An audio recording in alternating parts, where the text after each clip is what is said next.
Donc nous commençons cet enseignement sur adorer Jésus enfant au milieu de la Sainte Famille. Donc l'idée c'est au cours de cette session sur Marie et Joseph, de ne pas se focaliser uniquement sur le couple, mais de regarder aussi Jésus, leur enfant, l'enfant de Marie par excellence, et puis cet enfant que accueille Joseph comme père adoptif. Alors, pour nous mettre vraiment à l'écoute de l'Esprit Saint, pour nous laisser toucher par ce qu'il veut nous dire, je vous propose de prendre un instant pour prier. Au nom du Père, et du Fils, et du Saint-Esprit. Amen. Viens, Esprit de sainteté, viens, Esprit de lumière, viens, Esprit de feu, viens nous embraser, viens, Esprit de sainteté, viens, Esprit de lumière, viens, Esprit de feu, viens nous embraser. Oui, Esprit Saint, viens dans nos cœurs, viens nous ouvrir à la parole qu'est Jésus. Viens nous enseigner, rends-nous enseignables. Donne-nous de dire ce que tu veux que nous disions. Donne-nous de nous laisser toucher par toi, car c'est toi qui nous enseignes, c'est toi qui veux transformer notre vie.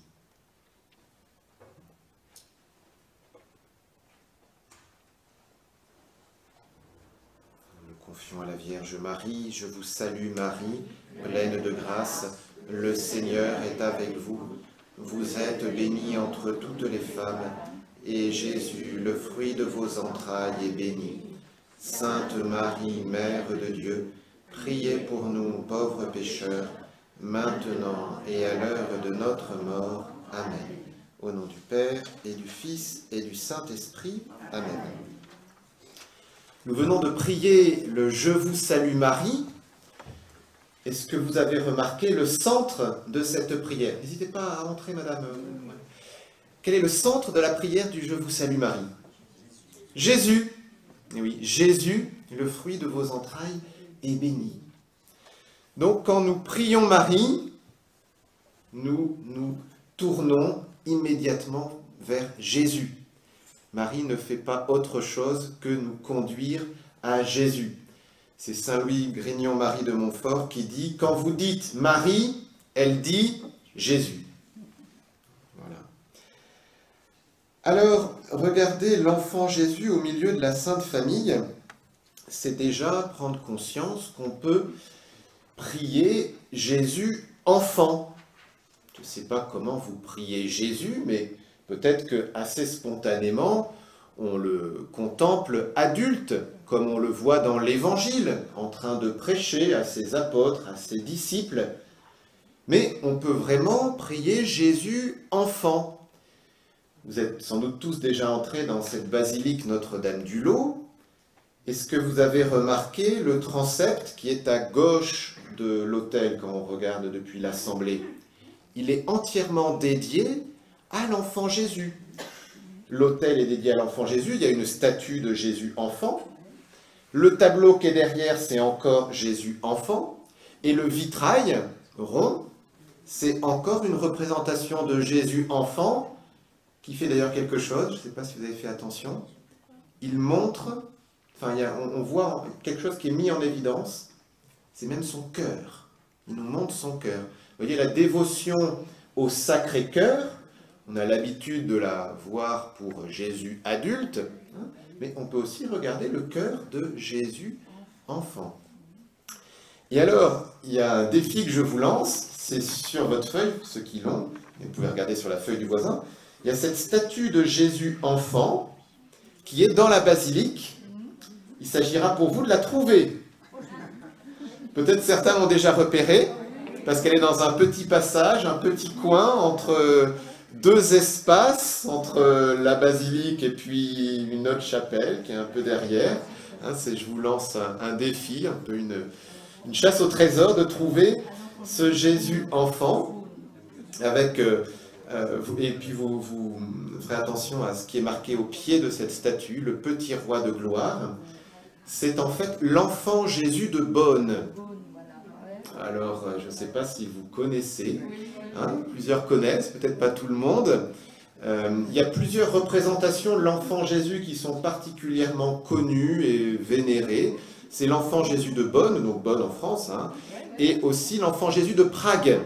Hein, l'enfant Jésus de Prague, j'ai peut-être une photo ici, donc qui est un peu différente. Là, vous voyez l'enfant Jésus de Beaune, son corps est tout droit. Enfin, l'enfant Jésus de Prague, au contraire, la robe s'étale, on va dire. Voilà. Ça, ce sont deux représentations de l'enfant Jésus qui ont marqué un grand développement de cette dévotion, notamment au XVIIe siècle, en lien avec le Carmel, parce qu'à chaque fois, c'est dans un Carmel qu'a été honoré spécialement cette statue, le Carmel de Beaune et le Carmel de Prague.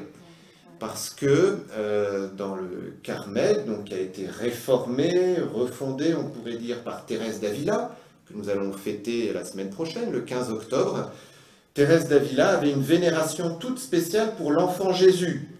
L'enfant Jésus lui est apparu en lui demandant « Comment t'appelles-tu » Alors, Thérèse d'Avila répond « Je suis Thérèse de Jésus ». C'est son nom de religieuse, hein, on l'appelle Thérèse d'Avila, mais en fait, c'est Thérèse de Jésus. Et Jésus lui répond « Et moi, je suis le Jésus de Thérèse ». Le Jésus de Thérèse, mais c'était Jésus enfant, petit, hein, qui lui apparaissait. Et Thérèse d'Avila, donc, a été très marquée par cette figure de l'enfant Jésus, et elle l'a vraiment intégré dans sa spiritualité carmélitaine. Au Carmel, il y a traditionnellement une grande dévotion à l'enfant Jésus. Un des grands exemples de cela, c'est la petite Thérèse. C'est Thérèse de Lisieux, de l'enfant Jésus. Et de la Sainte Face, elle rajoute après. Mais d'abord, c'est Thérèse de l'enfant Jésus. Contempler Jésus enfant et le prier, ce n'est pas une invention du Carmel. À quel moment de l'année le faisons-nous tout spécialement ? À Noël. Et oui, ça paraît une évidence. Mais ce que nous faisons à Noël, d'adorer Jésus, petit enfant dans la crèche, eh bien nous pouvons le faire tout au long de l'année. Ça peut vraiment être une façon pour nous d'entrer en relation avec Dieu. Et nous allons voir que cette façon de prier Jésus, de prier Dieu, en contemplant Jésus enfant, petit enfant, bébé, ça apporte beaucoup de choses, c'est extrêmement riche. C'est ce que je vous propose de voir donc au cours de cet enseignement. D'abord, sur la feuille, vous voyez, premier point, l'incarnation. C'est le point de départ. Dieu, il est au ciel. Ça va ? Bon. Le Verbe s'est fait chair et il a habité parmi nous. Dieu s'est fait homme. C'est le grand mystère fondamental du christianisme. Prier Dieu, ce n'est pas original. Mais prier un Dieu qui s'est fait homme, ça pour le coup c'est extrêmement original. Pourquoi? Alors, donc voilà, alors je vais donner quelques éléments quand même un peu théologiques par rapport à ça, parce que plus on est précis, plus on est au clair sur ces notions-là, plus notre dévotion est ajustée. Vous voyez, la théologie, c'est pas quelque chose qui est abstrait dans des bouquins pour des gens qui ne savent pas quoi faire et qui ont envie de paraître très savants. Hein. Là, une théologie ajustée, ça nous permet d'avoir une relation à Dieu ajustée. Parce que selon que vous considérez Dieu méchant ou Dieu bon, vous n'allez pas du tout le prier de la même façon. Selon que vous croyez que Jésus, c'est juste un bon exemple comme ça, ou si vous croyez que c'est vraiment Dieu qui s'est fait homme pour nous rejoindre, pour nous sauver, vous n'avez pas la même relation. Voilà. Alors, quelques éléments. Premier élément, c'est que Jésus, il est vrai Dieu et vrai homme. Les deux. Il n'y a pas un bout de lui qui est homme et un bout de lui qui est Dieu. Il est complètement homme, il est complètement Dieu. Ça, c'est très important. Jésus était bien un homme comme nous. La seule exception, c'est qu'il n'a pas péché. Hein. Il n'a pas le péché originel en lui, bon, comme d'ailleurs Adam et Ève, comme la Vierge Marie. Mais voilà, donc Jésus était bien un homme comme nous, et il a vraiment tout vécu de notre humanité. Depuis sa conception, le fait de grandir dans le ventre de sa maman, puis de venir au monde, de faire areux, de pleurer parce qu'il a froid, etc., d'apprendre à parler, apprendre à marcher, à grandir, donc avec tous les sentiments humains que l'on peut connaître, évidemment excepté ceux qui sont liés au péché, et puis aussi la souffrance, jusqu'à la mort. C'est tellement une évidence à l'époque de Jésus que Jésus était un homme qu'on a du mal à croire qu'il puisse être autre chose. Par exemple, Matthieu 13, il se rendit dans son lieu d'origine et il enseignait les gens dans leur synagogue de telle manière qu'ils étaient frappés d'étonnement et qu'ils disaient « D'où lui viennent cette sagesse et ces miracles? N'est-il pas le fils du charpentier ?» On le connaissait tellement bien dans son village qu'on ne pouvait pas croire qu'il était autre chose que le fils du charpentier, celui qui est capable de réparer la charpente. Mais de là à se dire Messie, fils de Dieu, bon, ça va, quoi. Il faut quand même qu'il se calme un peu. Bon. Ça, c'est très important parce que ça veut dire que rien de notre humanité n'est étranger à Jésus. C'est très important, ça. Il faut bien en avoir conscience. Et c'est un thème qu'on va développer abondamment là, mais Dieu s'est fait homme, il a partagé tout ce que nous avons vécu. Donc on ne peut pas dire, ça Dieu ne peut pas me comprendre, parce que Dieu il a vécu en Jésus, d'une façon ou d'une autre. Toutes nos souffrances, Jésus les a portées. Sur la croix, il a vraiment tout porté. Tout porté. Donc un homme comme nous. Mais inséparablement, Jésus est Dieu. C'est dans la Trinité, on a le Père, le Fils, l'Esprit Saint. Est-ce que le Père est Dieu? Est-ce que le Fils est Dieu? Est-ce que l'Esprit Saint est Dieu? Ça fait combien de dieux? Un seul! Attention, Attention, on en a brûlé pour moins que ça, Non. Donc ça fait qu'un seul Dieu. Donc, qui c'est qui s'est incarné dans les trois? Le Fils. Donc le Fils existe de toute éternité. Ok? Il existe de toute éternité, mais il est entré dans le cours du temps. Il a pris une humanité. Donc Jésus, si vous voulez, son humanité a commencé le jour de l'Annonciation, mais comme Dieu, il existe de toute éternité. Ok? C'est important ça. Jésus est vraiment Dieu. Jésus est vraiment Dieu. Alors ça, il le dit très clairement dans l'Évangile, notamment en Saint Jean, par exemple. « Moi et le Père, nous sommes un. » Les Juifs lui répondirent, « Toi qui es un homme, tu te fais Dieu. » Jésus répond à celui que le Père a consacré et envoyé dans le monde, « Vous dites, tu blasphèmes, parce que j'ai affirmé que je suis le Fils de Dieu. Si je ne fais pas les œuvres de mon Père, ne me croyez pas, mais si je les fais, quand bien même vous ne me croiriez pas, croyez en ces œuvres, afin que vous connaissiez et que vous sachiez bien que le Père est en moi comme je suis dans le Père. » Et puis un autre passage dans Saint Luc, chapitre 5. Donc voyant leur foi, Jésus dit, tes péchés sont pardonnés. Vous savez, c'est le paralytique qu'on descend par le toit, là. Et les scribes et les pharisiens se mirent à raisonner, quel est donc cet homme qui dit des blasphèmes? Qui peut pardonner les péchés sinon Dieu seul? Donc Jésus, il assume pleinement qu'il est Dieu. Voilà. Bon, et puis un passage dans Saint Jean, il y en aurait d'autres, il dit « Avant qu'Abraham fût, moi je suis. » Et tu n'as pas 40 ans et tu as vu Abraham. Avant qu'Abraham fût, moi je suis. Je suis étant le nom de Dieu révélé à Moïse au buisson ardent, en Exode 3, je suis celui qui suis. Donc Jésus est Dieu.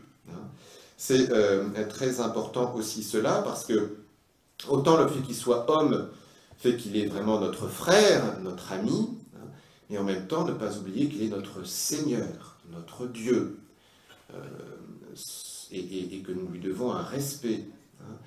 Et cela peut-être en particulier quand nous communions. Comment communions-nous? Est-ce qu'on communie en allant l'esquire, en marchant, ou est-ce que on communie devant le prêtre, on fait juste un pas à côté pour communier, mais voilà, communier vraiment avec un grand respect. Pourquoi le bon Dieu est-il venu sur Terre? Parce que franchement, c'est pas toujours marrant. Je pense qu'il serait bien passé de mourir sur une croix. Pourquoi? Pour nous sauver. Ouais, tout à fait. Premier élément de réponse. Il y en a encore deux autres qu'on peut dire. Pourquoi Dieu s'est-il fait homme? Par amour. Ouais, deuxième élément de réponse. Et un troisième, alors qui est moins connu pour nous occidentaux, mais en Orient, c'est... Il a réalisé ce qui était annoncé dans l'Ancien Testament. Alors, il a réalisé ce qui est annoncé dans l'Ancien Testament, c'est tout à fait vrai, mais ça va en fait vraiment avec le fait de nous sauver.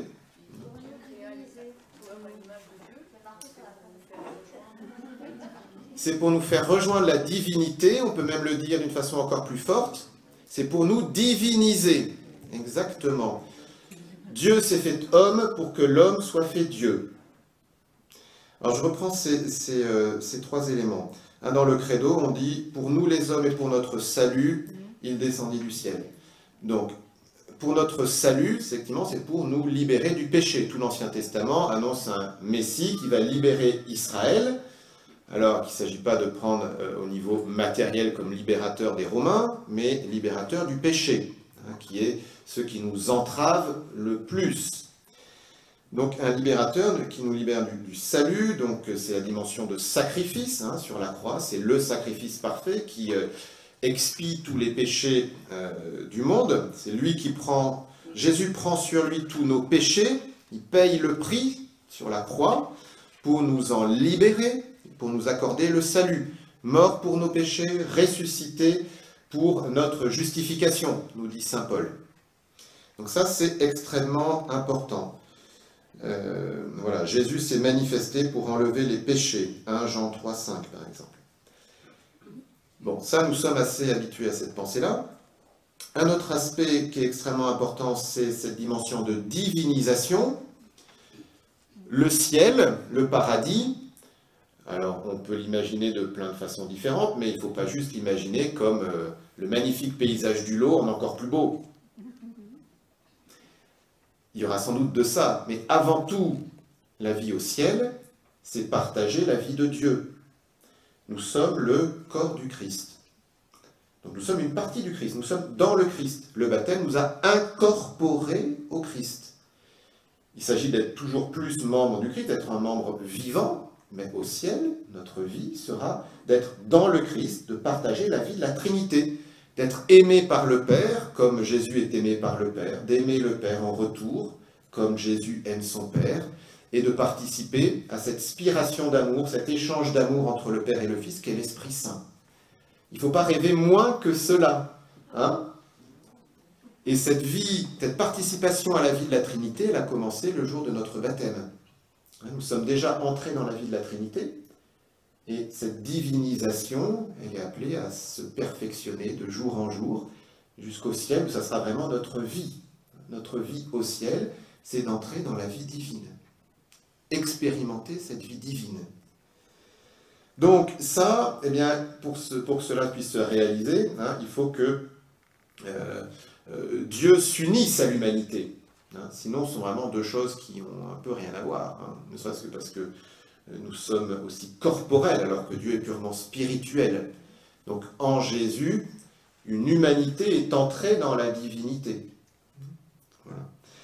Et troisième aspect, évidemment, qui est la raison fondamentale de ces deux autres, c'est que c'est par amour pour nous que Dieu a fait cela. Par amour pour nous. Si Dieu ne nous aimait pas, il serait dit, bon, bah... je vais les laisser dans leur bazar, là, ils ont l'air de faire n'importe quoi avec les grâces que je leur ai données, bah, qu'ils se débrouillent. Non, Jésus n'a pas voulu nous abandonner au pouvoir du péché et de la mort. Donc c'est par amour qu'il a fait tout cela. Jésus, donc Dieu s'est fait homme. Jésus, l'incarnation. C'est le premier abaissement. Il y en a encore deux autres abaissements de Dieu. Il y en a un qu'on vient d'évoquer, en fait. Le fait de mourir sur la croix, la passion, parce qu'il aurait pu être juste homme et puis vivre totalement déconnecté, par exemple, de la souffrance et de la mort. Mais non, il n'a pas juste... En fait, il aurait pu juste prendre une humanité comme celle d'Adam et Ève avant le péché. hein, où il n'y a pas de souffrance, il n'y a pas de mort, il n'y a pas de blessure, il n'y a rien. Et non, donc déjà, de Dieu, il est passé à homme, et ensuite, d'homme, il est passé à homme souffrant, jusqu'à l'homme qui meurt. Troisième abaissement. Alors ça va avec l'abaissement de la mort, de la passion. Alors oui, mais ça va encore avec ça, oui. Pour laver les pieds, mais alors ça va encore dans son humanité, encore un abaissement plus profond. Alors ça c'est déjà le fait d'être homme. On l'a dit, non? Non, et pourtant, chaque jour, hein, nous pouvons participer à cet abaissement, en profiter. L'Eucharistie. Dieu, qui non seulement se fait homme, mais un homme qui accepte en plus de prendre l'apparence d'une chose. D'une chose. Alors ce n'est plus du pain, mais apparemment ça reste du pain. Et du vin. Qu'on peut mettre en miettes, qu'on peut faire couler, qu'on peut profaner facilement. Vous voyez ? Donc l'abaissement, il va jusque-là. Et cette chose, c'est le corps et le sang du Christ, hein, mais apparemment c'est une chose inanimée. On peut en faire ce que l'on veut. C'est dans un tabernacle, mais le tabernacle, on peut casser la porte du tabernacle. Voilà. Hein, donc il s'abaisse jusqu'à se livrer, on peut dire, en pâture aux hommes tous les jours, tout le temps. Quand nous communions, Jésus ne nous demande pas avant d'entrer dans notre bouche si nous sommes purs, si nous nous sommes confessés. Pourtant, il faudrait le faire. Hein. Il y a un lien inséparable entre la confession et l'Eucharistie, parce que Paul nous dit qu'il ne faut pas qu'en communion, nous communions à nous proclamons notre propre condamnation. Hein. Mais qu'on soit saint ou qu'on soit pécheur, si on prend l'hostie et qu'on communie, il rentre. Hein. Il s'abaisse. Voilà, donc vraiment entrer dans cette dynamique, vous voyez, d'abaissement de Dieu pour nous, par amour. Hein. Et le point de départ de cela, c'est l'incarnation, c'est Dieu qui se fait petit enfant. Sur votre feuille, donc, je vous ai mis quelques petits rappels théologiques, ce qu'on a dit, Jésus est Dieu, Jésus est homme. Jésus aussi est une unique personne, hein, il n'est pas schizophrène, c'est une unique personne qui est la personne du Verbe, hein, la personne du Fils, qui s'est adjoint une humanité. Bon. Voilà, et c'est inséparable. Tout ce qu'on peut dire de Jésus comme homme, du coup, on peut le dire de Dieu. Bon. Alors, j'avance. Dieu s'abaisse par amour. Un texte essentiel qui soutient un peu ce que je viens de vous dire là, c'est dans Saint Paul aux Philippiens, chapitre 2, un passage qu'on lit le vendredi saint. Ayez en vous les dispositions qui sont dans le Christ Jésus. Le Christ Jésus, ayant la condition de Dieu, ne retint pas jalousement le rang qu'il égalait à Dieu, mais il s'est anéanti. Alors, on ne sait pas très bien comment traduire ce terme, hein, c'est la kénose en grec. Il s'est abaissé, il s'est anéanti, il s'est vidé de lui-même, hein, prenant la condition de serviteur, devenant semblable aux hommes. Reconnu homme à son aspect, il s'est abaissé, devenant obéissant jusqu'à la mort, et la mort de la croix. Dieu s'est fait homme, et en plus il s'est fait serviteur, et en plus il allait jusqu'à la mort, et pas n'importe quelle mort, la mort de la croix, hein, la mort de l'esclave, la mort la plus terrible qu'on puisse imaginer. C'est pourquoi Dieu l'a exalté, il l'a doté du nom qui est au-dessus de tout nom. Cet abaissement, on l'a dit, c'est vraiment pour manifester que Dieu nous aime. Alors il y a cette phrase magnifique de Thérèse dans sa dernière lettre, vous savez, quand elle est sur son lit d'infirmerie, elle a la tuberculose, elle arrive à peine à respirer avec un demi-poumon, elle arrive à peine à écrire, elle écrit ça au crayon, et elle veut écrire à l'abbé Bellière, un des deux prêtres qu'elle a soutenu par sa prière. C'est vraiment une des dernières choses, peut-être même la dernière chose qu'elle a pu écrire. Je ne puis craindre un Dieu qui s'est fait pour moi si petit. Je l'aime, car il n'est qu'amour et miséricorde. Et ce qui est intéressant, c'est d'avoir en tête ce que l'abbé Bellière venait de lui écrire. Donc quelques semaines avant, dans une lettre, donc Thérèse lui a dit que bientôt elle mourrait, hein, voici ce qu'il écrit. « Ma chère et bien chère petite sœur, je vous connais assez pour savoir que ma misère ne devait jamais ici-bas arrêter votre tendresse. Mais au ciel, participant à la divinité, vous en acquérerez les prérogatives de justice, de sainteté. Et toute tâche doit devenir objet d'horreur pour vous. Voilà pourquoi je craignais. L'abbé Bellière, il avait entendu Thérèse lui parler de l'amour de Dieu, qu'elle prierait pour lui, et que, parce qu'il dit qu'il a, autour de 18-20 ans, fait pas mal de bêtises, et donc ça lui pèse vraiment sur la conscience, et donc Thérèse essaie de le réconforter en lui disant, mais oui, bon, mais peut-être, mais maintenant c'est dans la miséricorde du Seigneur, et maintenant ce que voit le Seigneur, c'est que vous êtes en train de vous préparer à devenir missionnaire, hein, et de fait il va partir en Afrique.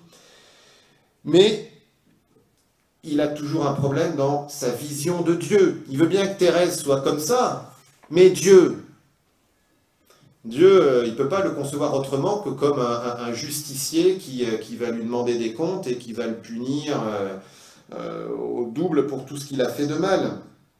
Et donc, sa peur, c'est que Thérèse, une fois au ciel, devienne comme Dieu, un juge impartial, terrible et tyrannique.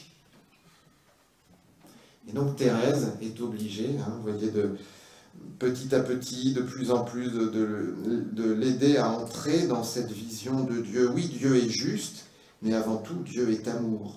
Je ne puis craindre un Dieu qui s'est fait pour moi si petit, qui s'est fait bébé.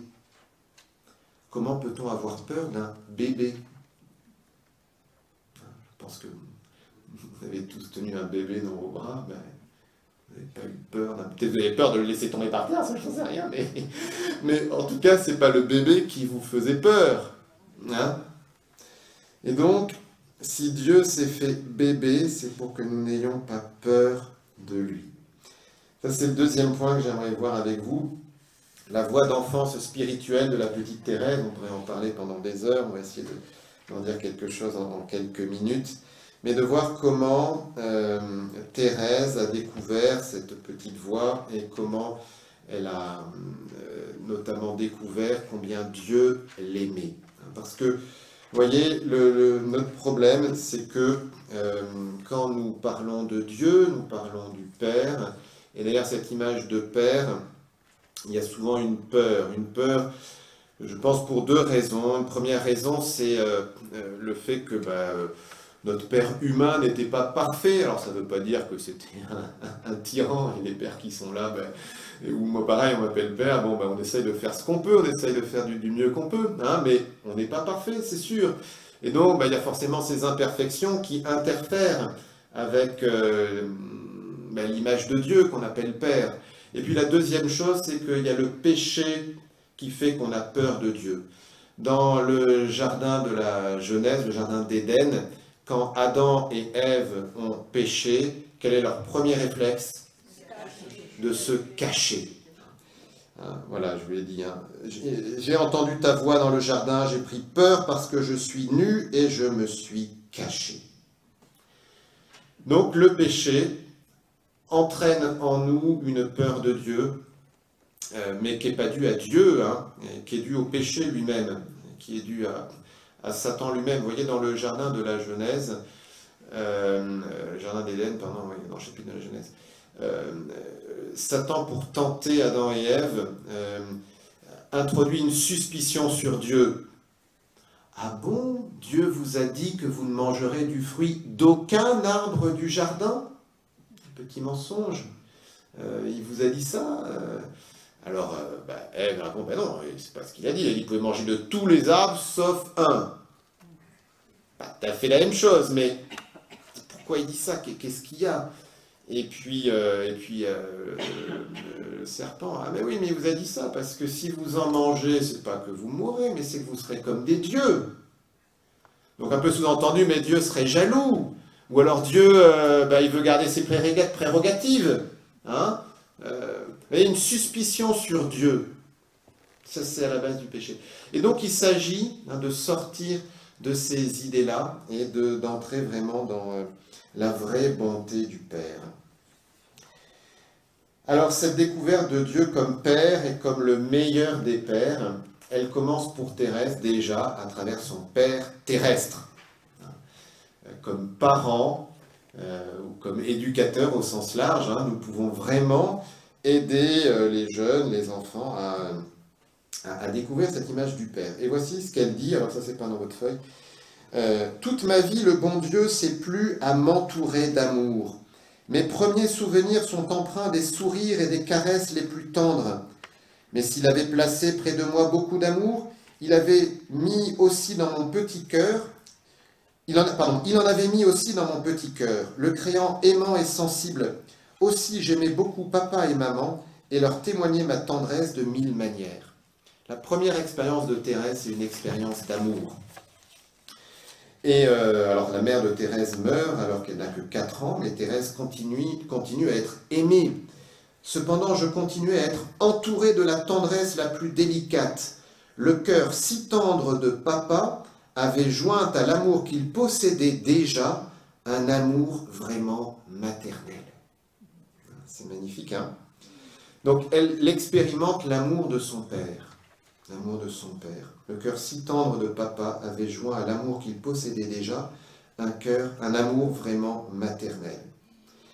Et donc, le raisonnement est simple. Si on appelle Dieu Père, il ne peut pas être moins bon que son papa terrestre. C'est juste logique, quoi. Hein? Il ne peut pas être moins bon que son papa, puisqu'on appelle Dieu Père, on l'appelle aussi Papa. Vous savez, saint Paul aux Romains, l'Esprit Saint en nous fait crier Abba. Hein? Abba, c'est Papa. Et donc, ainsi, elle écrit dans une lettre 58, « Quand je pense à toi, mon petit père chéri, je pense naturellement au bon Dieu. » Quand je pense à toi, mon petit père chéri, je pense naturellement au bon Dieu. Elle fait vraiment le lien entre les deux. Une phrase aussi que répétait souvent le papa de Thérèse, c'est la suivante. Elle a beaucoup marqué Thérèse parce qu'elle la cite au moins 3 fois dans ses lettres. « Le bon Dieu ne se laisse pas vaincre en générosité. » Le bon Dieu ne se laisse pas vaincre en générosité. Si nous sommes capables de bonté et de faire des choses par amour pour lui, combien plus lui va faire des choses par amour pour nous. Et non seulement en donnant, mais en surabondance, par pure gratuité, à commencer par le salut, parce que le salut, on n'a rien fait pour mériter que Jésus nous pardonne tous nos péchés sur la croix. Et voilà, donc vous voyez, ça commence pour Thérèse par l'expérience de son père humain. Et puis petit à petit, elle expérimente l'amour de Dieu en lui-même. Alors ça, c'est ce que je vous ai mis dans votre feuille, là, manuscrit A, page 83. « Ô ma mère chérie, après tant de grâce, ne puis-je pas chanter avec le psalmiste que le Seigneur est bon, que sa miséricorde est éternelle. Il me semble que si toutes les créatures avaient les mêmes grâces que moi, le bon Dieu ne serait craint de personne, mais aimé jusqu'à la folie, et que par amour et non pas en tremblant, jamais aucune âme ne consentirait à lui faire de la peine. » Et je continue, ça c'est pas sur vos feuilles. « À moi il a donné sa miséricorde infinie, et c'est à travers elle que je contemple et adore les autres perfections divines. Alors toutes m'apparaissent rayonnantes d'amour, la justice même, et peut-être encore plus que tout autre, me semble revêtue d'amour. Quelle douce joie de penser que le bon Dieu est juste, c'est-à-dire qu'il tient compte de nos faiblesses, qu'il connaît parfaitement la fragilité de notre nature. De quoi donc aurais-je peur? Ah, le bon Dieu, ah, le Dieu infiniment juste, qui daigna pardonner avec tant de bonté toutes les fautes de l'enfant prodigue, ne doit-il pas être juste envers moi, qui suis toujours avec lui?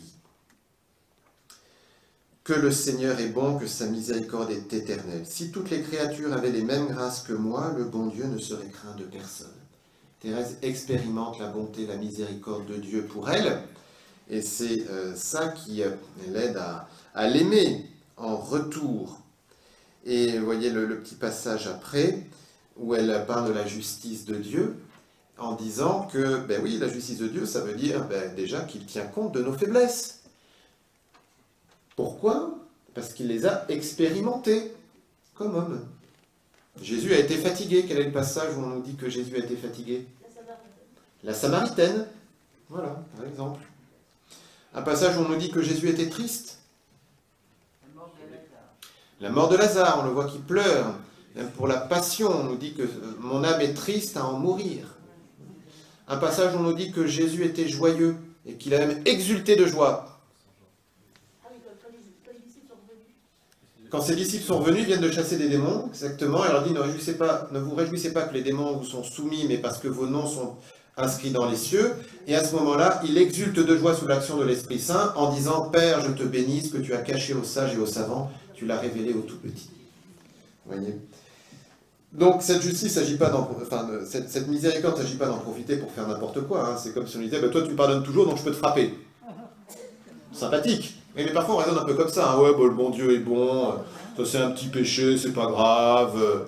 Ça lui fait mal. Hein. Mais pas tomber. Vous voyez, donc on peut tomber dans cet excès inverse d'avoir un cœur dur, même, je ne sais pas, s'il y a quelque chose de pervers en disant, mais parce que tu me pardonnes, je vais pécher. Hein? Mais à l'inverse, pas tomber dans l'excès, mais oh là là, le bon Dieu, j'ai fait la moindre petite chose, et donc ça y est, c'est fini. Hein? Parce que Dieu nous connaît, Dieu nous aime. Donc, Thérèse expérimente l'amour de son Père terrestre, elle expérimente l'amour de son Père céleste, et à partir de là, eh bien, elle va développer donc sa voie d'enfant spirituel en se considérant elle-même petit enfant. Elle aimait regarder Jésus enfant, parce que Jésus enfant nous montre que Jésus nous mène et qu'on n'a pas à avoir peur de lui. Comment aurais-je peur d'un Dieu qui s'est fait pour moi si petit? Il n'est qu'amour et miséricorde. Hein, rappelez-vous vraiment cette phrase fondamentale de la dernière lettre de Thérèse. Et nous-mêmes, nous pouvons nous considérer enfants dans les bras du Père. Ça, c'est le deuxième texte que je vous ai mis, manuscrit B, en bas de la page 1. Je comprends si bien qu'il n'y a que l'amour qui puisse nous rendre agréables au bon Dieu, que cet amour est le seul bien que j'ambitionne. Jésus se plaît à me montrer l'unique chemin qui conduit à cette fournaise divine. Ce chemin, c'est l'abandon du petit enfant qui s'endort sans crainte dans les bras du Père. L'abandon du petit enfant qui s'endort sans crainte dans les bras du Père. Et ça, ils le font sur la Bible. Si quelqu'un est tout petit, qu'il vienne à moi, a dit l'Esprit Saint par la bouche de Salomon. C'est dans le livre des Proverbes, chapitre 9. Et ce même esprit d'amour a encore dit que la miséricorde est accordée aux petits. En son nom, le prophète Isaïe nous révèle qu'au dernier jour, le Seigneur conduira son troupeau dans les pâturages, qu'il rassemblera les petits agneaux et les pressera sur son sein. Ça, c'est dans l'Ancien Testament. Hein. Parfois, on oppose, oui, alors l'Ancien, Dieu était méchant, et le Nouveau, Jésus est gentil. Non, non, c'est le même Dieu. Hein. C'est le même Dieu. Voilà. Et comme si toutes ces promesses ne suffisaient pas, le même prophète dont le regard inspiré plongeait déjà dans les profondeurs éternelles, s'écrie au nom du Seigneur, comme une mère caresse son enfant, ainsi je vous consolerai. Je vous porterai sur mon sein et je vous caresserai sur mes genoux. Ô marraine chérie, elle s'adresse ici à sa sœur, qui est aussi sa marraine. Après un pareil langage, il n'y a plus qu'à se taire, à pleurer de reconnaissance et d'amour. Ah, si toutes les âmes faibles et imparfaites sentaient ce que sent la plus petite de toutes les âmes, l'âme de votre petite Thérèse, pas une seule ne désespérerait d'arriver au sommet de la montagne de l'amour, puisque Jésus ne demande pas de grandes actions, mais seulement l'abandon et la reconnaissance. Et la suite encore, hein, c'est Thérèse qui continue la citation,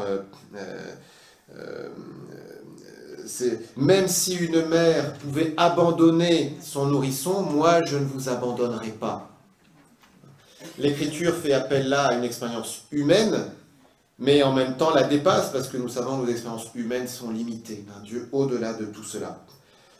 Donc, regardez Jésus enfant qui nous manifeste que Dieu est un Père extrêmement aimant, dont nous n'avons pas à avoir peur, et nous-mêmes nous considérer comme un enfant dans les bras du Père.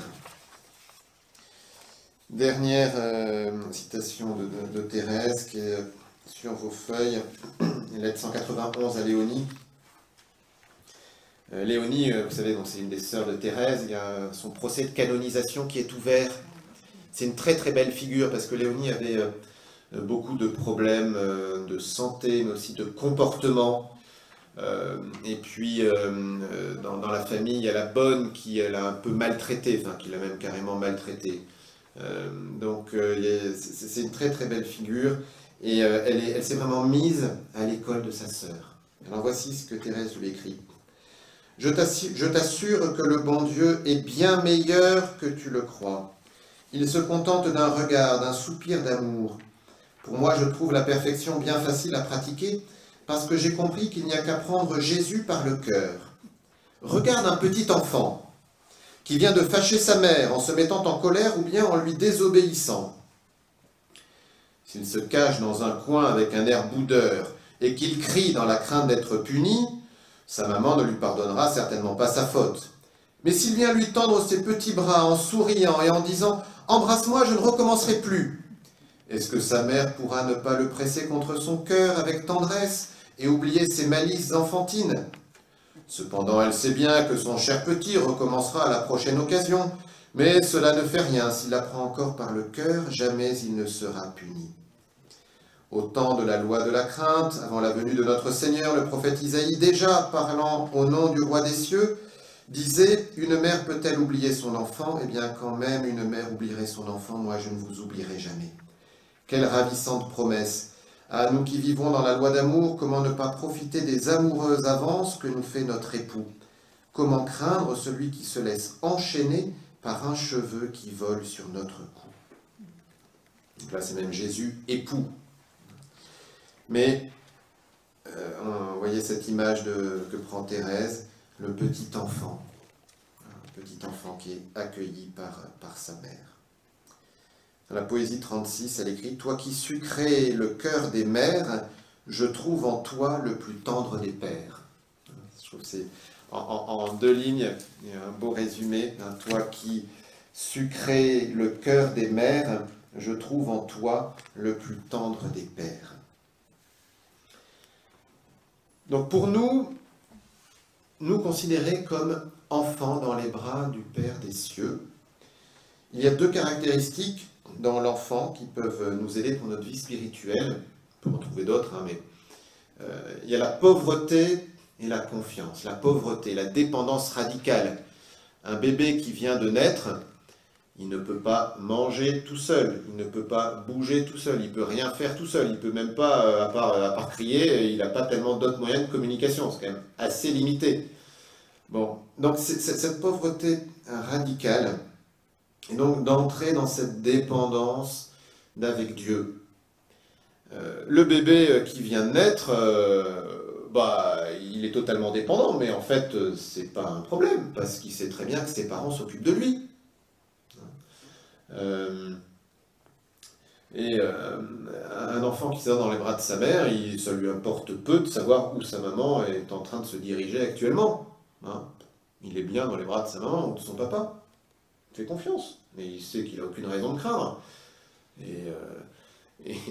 C'est comme si un enfant s'inquiétait, bon maman, tu vas bien me faire à manger ce midi et ce soir, et puis demain, évidemment, il ne se pose pas la question, peut-être qu'il s'interroge sur le menu, est-ce qu'il y aura des frites, voilà, mais c'est juste une évidence.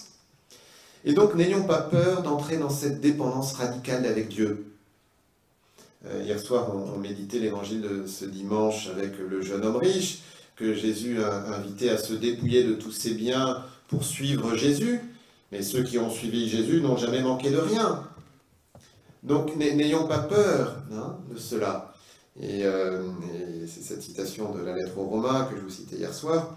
Tous ceux qui se laissent conduire par l'Esprit de Dieu, ceux-là sont fils de Dieu. Romains 8, 14.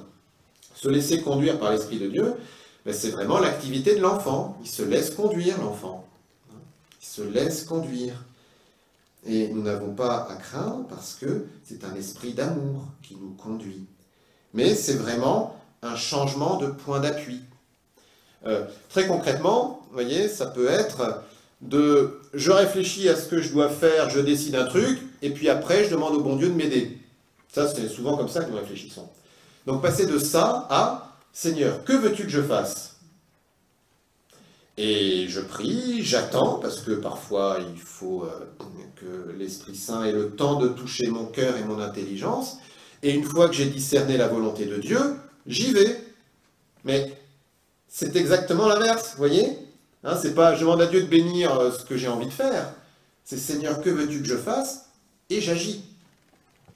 Par exemple, hein, une façon de vivre dans cette pauvreté de l'enfant, c'est-à-dire d'être sous la dépendance de l'Esprit Saint, dépendance de l'Esprit d'amour.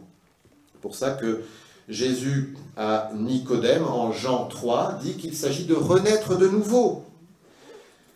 Amen, amen, je te le dis, à moins de naître d'en haut, on ne peut pas voir le royaume de Dieu. Nicodème lui répliqua, comment un homme peut-il naître quand il est vieux? Peut-il entrer une deuxième fois dans le sein de sa mère et renaître? Jésus répondit, amen, amen, je te le dis, personne, à moins de naître de l'eau et de l'esprit, ne peut entrer dans le royaume de Dieu. Ce qui est né de la chair est chair, ce qui est né de l'esprit est esprit. Ne sois pas étonné si je t'ai dit, il vous faut naître d'en haut. Le vent souffle où il veut, tu entends sa voix, mais tu ne sais ni d'où il vient ni où il va. Il en est ainsi pour qui est né du souffle de l'Esprit. Donc, naître de l'Esprit Saint, de l'eau et de l'Esprit. Baptême, confirmation, mais fondamentalement de vivre de l'Esprit Saint au jour le jour. On peut demander une effusion de l'Esprit Saint spécifiquement pour cela. Vivre sous l'action de l'Esprit Saint, et voyez, tu ne sais ni d'où il vient ni où il va. C'est sûr que se mettre sous l'action de l'Esprit Saint, c'est extrêmement déstabilisant, parce qu'on ne sait pas d'où on vient ni où on va. On ne sait pas, voilà. Donc, on fait confiance. Mais ça signifie écouter l'Esprit Saint à chaque instant, se demander, Seigneur, qu'est-ce que tu veux que je fasse? Et en fait, Dieu est très bavard. Hein. Dans la prière, on passe son temps à parler, à raconter des choses, à demander, mais la première chose qu'on devrait faire, c'est écouter. Seigneur, que veux-tu me dire? Que veux-tu que je fasse? Et si vous faites vraiment ça, vous verrez que le bon Dieu, il est très bavard, il veut dire beaucoup de choses. Et il nous parle pas seulement dans la prière, mais même tout le temps. C'est la voix de notre conscience. Peut-être que, je ne sais pas, ce midi, vous sentirez une inspiration de dire bonjour à telle personne qui est à votre table, mais bon, voilà, et puis en fait, elle était seule, elle avait personne avec qui communiquer, et elle attendait juste que quelqu'un lui dise bonjour. Et ça, c'est l'Esprit Saint qui va vous le dire en vous. Et plus vous suivrez, plus nous suivons ces inspirations de l'Esprit Saint, plus il peut nous développer et puis même faire des miracles à travers nous. Donc pauvreté, et l'autre volet qui est inséparable, c'est la confiance. Il ne s'agit pas d'être pauvre pour être pauvre, hein, mais il s'agit d'être pauvre pour être conduit par l'Esprit Saint. C'est la confiance, c'est rien que la confiance qui doit nous conduire à l'amour, dit Thérèse, je vous l'ai mis sur vos feuilles. Alors, pour faire le lien entre tout ce qu'on vient de dire sur regarder Jésus enfant et puis cette session-là qui se termine sur Marie et Joseph, eh bien on peut regarder Jésus enfant dans la famille de Marie et de Joseph, à travers les évangiles. Un premier point, c'est de bien prendre conscience que Marie et Joseph nous conduisent à Jésus. C'est la question que je vous posais au tout début. Quel est le centre du « Je vous salue Marie » ? C'est Jésus. On ne prie pas Marie pour elle-même, on ne prie pas Joseph pour lui-même. On leur demande de prier pour nous. On leur demande d'intercéder pour nous. Priez pour nous, pauvres pécheurs. On l'a prie de prier, hein, si vous voulez ce jeu de mots. Mais c'est important, hein, parce qu'il n'y a qu'un seul médiateur entre Dieu et les hommes, c'est le Christ. Donc, ne pas avoir peur de prier Marie et Joseph et tous les saints, parce que, en fait, ce ne sont pas eux que nous prions, mais ce sont des aides, hein, ce sont des intercesseurs, de même que vous pouvez demander à votre voisin de prier pour vous. Hein, voilà, et puis il y a d'autres choses, je ne sais plus ce que je voulais dire, mais c'est ça. Pas avoir peur de les prier, mais bien les prier à leur place. C'est lui le centre. Donc, une manifestation de cela, c'est Joseph qui s'efface avant la vie publique de Jésus, ben, notamment par sa mort. Bon, ça peut paraître bizarre de dire ça, mais n'empêche que, surtout dans ces cultures où le père a une place extrêmement forte, hein, c'est le patriarche, hein, la famille, c'est même la tribu, c'est le clan, voilà. Donc, d'une certaine façon, par sa mort, Joseph entièrement la place à Jésus. En tout cas, c'est une façon de voir les choses. Une autre façon d'exprimer le fait que Marie et Joseph conduisent à Jésus, s'effacent devant Jésus, c'est concernant Marie. Marie à Cana, où elle dit « Faites tout ce qu'il vous dira ». Elle dit ça aux serviteurs. Elle ne dit pas « Moi, je vais vous faire un miracle ». Elle dit « Non, non, ben voilà, lui, là, vous ne le connaissez pas encore, hein, parce qu'il n'a encore jamais rien fait. Il est un petit village inconnu, mais c'est pas grave, faites ce qu'il vous dira ». Et cette parole de Marie, elle est aussi pour nous, évidemment. Vous voyez, vous dites Marie, elle répond Jésus. Saint Louis-Marie Grillon de Montfort. Ou autre texte que je vous ai mis là, Matthieu 12. Comme Jésus parlait encore aux foules, voici que sa mère et ses frères se tenaient au dehors, cherchant à lui parler. Si quelqu'un lui dit, ta mère et tes frères sont là, dehors. Bon, les frères, c'est les cousins, alors je vais pas revenir, on en a parlé cette semaine. Ils sont là dehors, qui cherchent à te parler. Jésus lui répondit, qui est ma mère, qui sont mes frères? Puis étendant la main vers ses disciples, il dit, voici ma mère et mes frères. Celui qui fait la volonté de mon Père qui est aux cieux, celui-là est pour moi un frère, une sœur, une mère. Et Marie ne répond rien à cela. Hein, sans doute que le clan familial là, l'a un peu tiré. Écoute Marie, tu vas venir là pour dire à ton fils qu'il arrête de raconter n'importe quoi. Hein. Arrête de dire partout que tu es le Messie. Et tu veux pas nous croire, ben écoute, tiens, t'as même ta maman qui est là, qui va te le dire aussi. Hein. Bon, Marie, elle ne l'a pas dit. Mais vous voyez comment Jésus est en fait très libre hein, par rapport à cela. Et Marie et Joseph sont dans ce respect vis-à-vis de Jésus et conduisent à lui.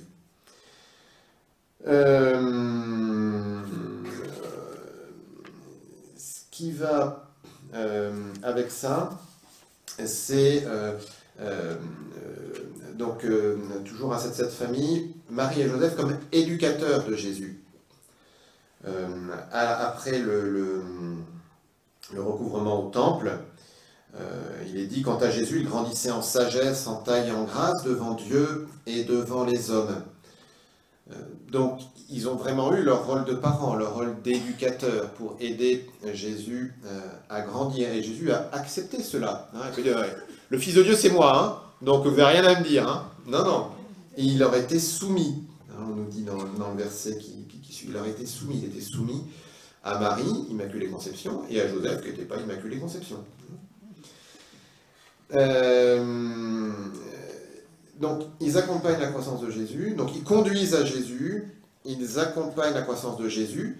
Vous voyez que dans le passage juste avant où Jésus répond « Qui sont ma mère, mes frères, mes sœurs, etc. » Ceux qui font la volonté de Dieu, ça veut dire que nous avons à faire la volonté de Dieu pour être pour Jésus une mère,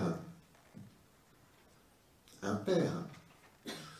Comment pouvons-nous être mère et père de Jésus? En l'aimant beaucoup. En l'aimant beaucoup, mais il y a un autre aspect. En fait, en l'enfantant dans le cœur des autres. En le faisant grandir en nous, en l'éduquant en nous, pour qu'il prenne de plus en plus de place en nous. Hein. Jésus qui grandissait en sagesse, en taille et en grâce devant Dieu et devant les hommes. On pourrait dire grandissait en sagesse, en taille et en grâce en nous, et en le faisant aussi pour les autres. C'est Saint François d'Assise qu'on a fêté là, le 4 octobre. Il reprenait exactement ça en disant que nous sommes appelés à être frères, sœurs, mères et pères de Jésus, mais d'enfanter Jésus dans les autres. Quand nous parlons de Dieu aux autres, nous faisons grandir Jésus dans les autres. L'enfant Jésus, il est appelé à grandir, hein, d'une certaine façon. Voilà. Et donc, accompagner cette croissance, et en même temps, sans possessivité. Il grandissait en sagesse, ça c'est après le recouvrement au temple, mais le recouvrement au temple, ça veut dire quand même que Marie et Joseph ont tout à fait accordé leur confiance à Jésus, alors qu'il n'a que 12 ans, pour être au moins un jour dans la caravane sans se soucier de lui. Sans doute que c'était traditionnel, bon, et puis dans beaucoup de cultures, hein, l'éducation d'un enfant, en fait, c'est tout le clan, c'est toute la tribu qui l'éduque, hein, c'est pas juste les parents, hein, donc il était avec les autres enfants, etc. Mais vous voyez qu'ils ne sont pas en train de le prendre là tout le temps par la main, mais c'est le Fils de Dieu, on va, hein, donc surtout, il ne faut pas qu'il nous quitte d'une semelle. Hein. Donc il y a cette, donc sans possessivité, Et ça, c'est intéressant, alors aussi bien bon, pour l'éducation de jeunes, hein, accompagner la croissance sans mettre la main dessus, mais c'est aussi vrai, vous voyez, dans le fait de faire grandir les autres dans la foi. On va leur transmettre des choses, on va chercher à les faire grandir dans cette foi, on va leur parler de Dieu, on va les évangéliser, et en même temps, sans possessivité. Ils ont leur liberté. Et en même temps, on reste présent, parce que Marie, elle était donc là quand Jésus était enfant, évidemment. Elle était là, elle l'accompagnait dans sa vie publique, puisque il y a ce passage, ta mère et tes frères sont là, ils te cherchent, et elle était là encore au pied de la croix. Donc Marie, elle a aidé Jésus à grandir, elle a su le laisser vivre sa vie, et en même temps être une présence également quand c'est difficile, enfin, et puis la souffrance par excellence, qui est la mort de la croix. Et ça, je pense que c'est un bon exemple pour nous, aussi bien dans le cadre familial que dans toutes nos relations. Vous voyez comment Jésus, au milieu de la Sainte Famille, peut nous aider dans notre vie chrétienne.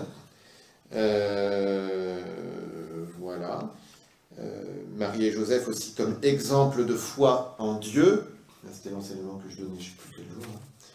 Donc je ne vais pas le reprendre. Si jamais vous voulez l'écouter sur la feuille, je vous ai mis mon site internet, Apprendre à prier, puis j'ai mis l'enregistrement, puis il y aura l'enregistrement aussi dessus là. Mais donc oui, exemple de foi en Dieu. Ils ont cru, par Marie, hein, bienheureuse celle qui a cru à l'accomplissement des paroles qui lui furent dites de la part du Seigneur. C'est Élisabeth qui lui dit ça à la visitation. Marie a cru en la parole de l'ange concernant Jésus. Et elle a cru dans ses promesses, dans leur dimension temporelle. Quand l'ange lui dit « Il sera grand, il sera appelé fils du Très-Haut, il régnera sur le trône de David son père », Marie ne l'a pas vu de son vivant. Enfin, plus exactement, au moment de la croix, Marie pouvait questionner cela. Et elle continue à croire, et nous sommes samedi, le samedi est le jour consacré à la Vierge Marie, parce que l'on dit que le samedi, c'était la seule à avoir encore l'espérance, à avoir encore la foi, que Jésus ressusciterait, que les promesses qu'elle a entendues de l'ange s'accompliront, et de fait, elles vont s'accomplir avec sa résurrection, son ascension, où il siège à la droite du Père dans la gloire des cieux, et puis il envoie l'Esprit Saint pour que son œuvre se poursuive. Et un dernier aspect, puis je vais m'arrêter là, puis le temps de toute façon arrive à son terme, c'est que de considérer Jésus enfant dans la Sainte Famille nous aide, je pense, à avoir une simplicité familiale avec Jésus.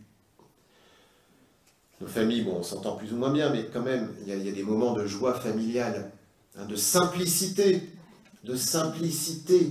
Eh bien, ayons cette même simplicité avec Jésus. Marie et Joseph, ils n'étaient pas à faire des genuflexions à chaque fois qu'ils passaient devant Jésus. Hein? En même temps, Marie, elle adorait aussi Jésus dans son cœur, c'est une certitude. Mais l'un n'empêche pas l'autre. Jésus a ri, il a souri, il a plaisanté, il a joué. Il faut imaginer Joseph jouant, alors j'allais dire au petit train avec, avec Jésus, mais il n'y avait pas de petit train à l'époque, mais je sais pas, jouer au char, hein, voilà. Je sais pas s'ils avaient un chien ou je sais pas trop quoi, mais enfin, vous voyez, donc Jésus qui a joué, et Marie et Joseph qui ont joué avec l'enfant Jésus. Dans nos prières, nous pouvons jouer avec Jésus, nous pouvons nous imaginer jouant avec Jésus. Il faut aller jusque-là, vous voyez, hein, dans l'incarnation. On est vraiment dans une religion qui n'est pas du tout dans les oppositions, mais qui est dans le fait de tenir les choses ensemble. Jésus, il est vrai Dieu et il est vrai homme. Et le problème, c'est que nous, soit on est dans il est Dieu, soit on est dans il est homme. Mais il faut les deux. Hein. Concevoir Jésus avec qui on peut jouer, avec qui on peut raconter des blagues, avec qui on peut raconter sa journée et qui s'intéresse à tout. Et en même temps, ce Jésus qu'on va adorer dans le Saint-Sacrement, à genoux, etc. Vous voyez, tout ça ensemble. Voilà, je conclus en vous rappelant que nous sommes ici dans un lieu où l'enfant Jésus est apparu.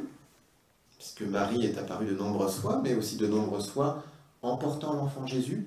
Il me semble en particulier plusieurs fois à Noël. On a une statue de Saint Joseph qui porte l'enfant Jésus. Alors là, je ne suis plus tout à fait sûr, mais c'est bien possible que Joseph soit apparu portant l'enfant Jésus à Benoît.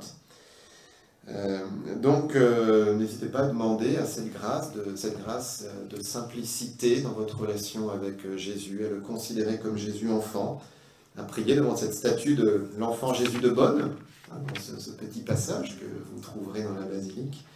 Prier devant cette statue de l'enfant Jésus, et puis de vraiment entrer dans cette dynamique de la confiance. Dieu qui est proche, Dieu qui s'est fait petit enfant. Comment aurais-je peur d'un Dieu qui s'est fait pour moi si petit? Il n'est qu'amour et miséricorde, je l'aime.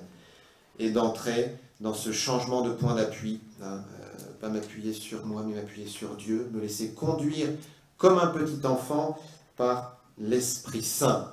Alors nous confions pour terminer à la Vierge Marie, nous la prions pour qu'elle nous aide à entrer dans cet esprit d'enfance. Je vous salue Marie, pleine de grâce, le Seigneur est avec vous. Vous êtes bénie entre toutes les femmes, et Jésus, le fruit de vos entrailles, est béni. Sainte Marie, Mère de Dieu, priez pour nous pauvres pécheurs, maintenant et à l'heure de notre mort. Amen. Au nom du Père et du Fils et du Saint-Esprit. Amen.